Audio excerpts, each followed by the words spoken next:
If there's one thing you need to know as a successful trader, it's support and resistance. And today I'm going to teach you everything you need to know in just 3 minutes.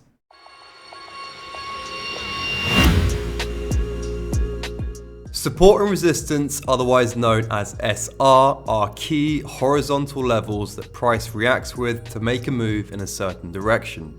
Support is a level in the chart where falling price holds up as buying takes place, and resistance is a level in the chart where rising price falters as selling takes place. What you're looking for when marking these levels is training your eye to see where the most interactions are on the chart, as if it were an invisible line, which you then mark on the chart yourself so you can work with it clearly going forward. When understanding how to draw these levels, one of the most common questions is, do you use the candle bodies or the candle wicks to do so? Well, to answer this, we have to understand what these terms mean. The bodies are the thick parts of the candle and the wicks are the lines either side of the body. When you're drawing your horizontal levels, just use whichever makes most sense and lines up best with your eye. Usually, we use single lines to draw our SR levels, but sometimes it's best to draw slightly wider zones that price interacts with, and this is because at times drawing a simple horizontal line won't match up as well. Using zones is perfectly fine, but just make sure you're being sensible with things and not creating a zone that's too wide.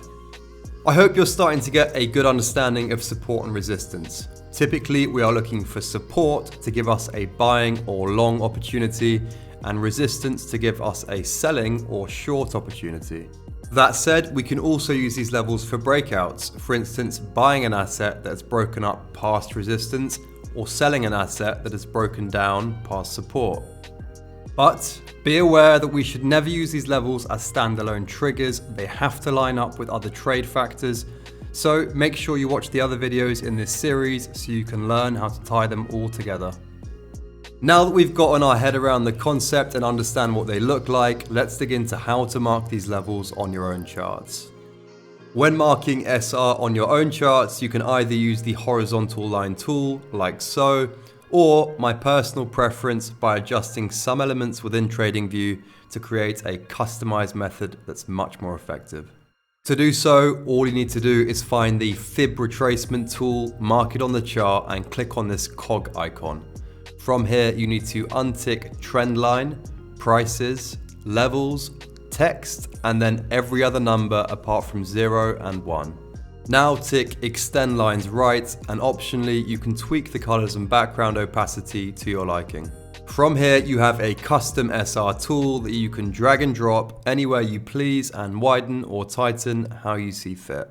Now that we've covered this essential trading principle and how to mark up these levels, let's move on to our next lesson, supply and demand.